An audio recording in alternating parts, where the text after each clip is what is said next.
close your eyes for just 5 seconds. Now imagine a child sleeping in the next room, not a headline, not a statistic, a real child, small hands, quiet breathing, a mother nearby, watching over them the way mothers do everywhere in New York, in Texas, in California. Now imagine that room disappears, no warning, no last hug, no chance to run. This is not a movie scene, this is not ancient history.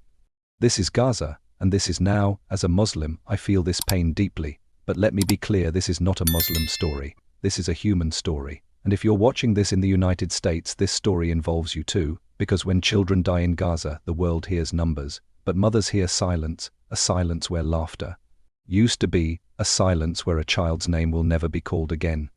17 people were killed, most of them are women and children. Say that slowly, women, children, no weapons in their hands, no threat in their voices, just life interrupted. Some will say this is complicated, some will say there was militant gunfire, some will say Israel has the right to defend itself. But here is a simple question, one that needs no politics, no religion, no ideology.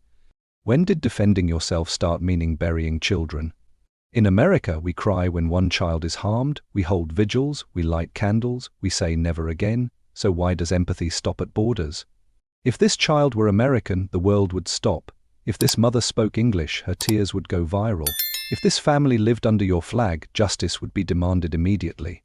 But because this is Gaza, the grief is explained away. This video is not asking you to choose sides, it is asking you to choose humanity, because silence is not neutral. Silence always takes the side of power, and tonight power crushed the powerless.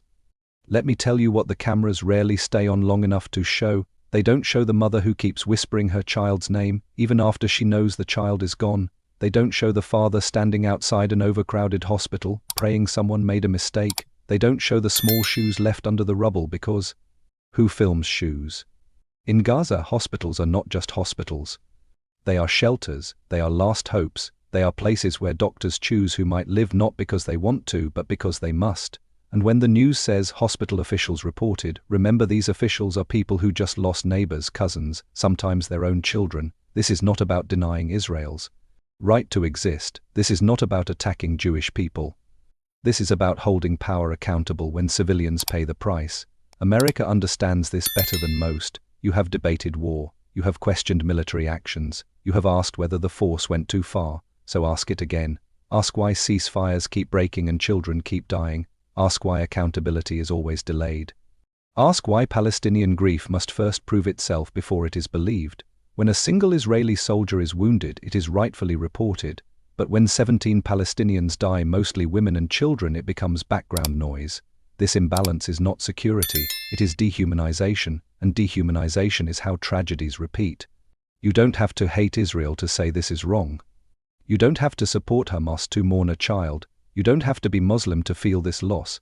You just have to be human. History will not ask how powerful nations were. It will ask how merciful they were. And right now mercy is missing. America, this is where you matter. Not with bombs, not with slogans, but with conscience. Your voice shapes headlines. Your pressure shapes policy. Your silence shapes outcomes. This video is not calling for violence. It is calling for protection. For children. For mothers. For civilians who have nowhere else to run. Demand transparency. Demand accountability. Demand that ceasefires mean safety, not pauses between funerals. Say this out loud.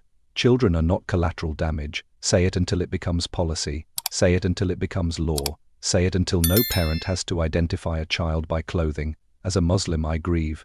As a human, I refuse to accept this as normal. And as someone speaking to America, I ask you, do not look away.